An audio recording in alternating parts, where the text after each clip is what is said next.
दोस्तों आज की इस वीडियो में हम जानेंगे बाढ़ कैसे आती है, स्पष्ट करें इस प्रश्न का उत्तर। दोस्तों इस प्रश्न को मैं आपको इस तरह से समझाऊंगा कि अगर आपको इसका उत्तर मालूम ना हो फिर भी आप इस प्रश्न का उत्तर दे पाएंगे। तो चलिए दोस्तों मैं आपको बताता हूँ कैसे इसको आप याद रख पाएंगे। देखिए दोस्तों यहाँ पर उत्तर में लिखा गया है, अधिक वर्षा होने के कारण नदियों में जल का जमाव होता है।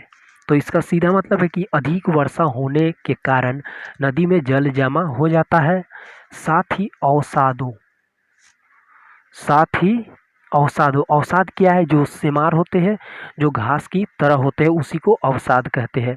तो साथ ही अवसादों के जमा होने के फलस्वरूप नदी तल की गहराई में कमी आती है।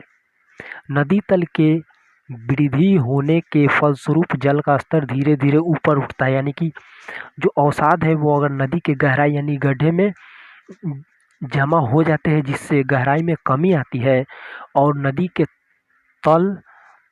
तल के वृद्धि होने के फलस्वरूप, यानी कि जो अगर हम अवसाद अगर गड्ढे में भर जाते हैं तो नदी का जो तल है वो भर जाएगा, यानी उसमें वृद्धि होगा और जल तो ऊपर आएगा ही।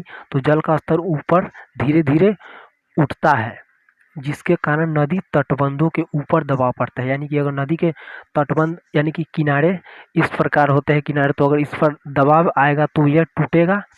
तो यही है कहा जा रहा है, जिसके कारण नदी तटबंधों के ऊपर दबाव बढ़ जाता है, फलतः तटबंध टूट जाते हैं। यानी कि जो तटबंध होते हैं वो टूट जाते हैं और नदी का जल विभिन्न क्षेत्रों यानी कि नदी का जल अलग अलग क्षेत्रों में फैल जाता है, जिससे बाढ़ आ जाती है। तो दोस्तों ये था आपका प्रश्न। Okay friends.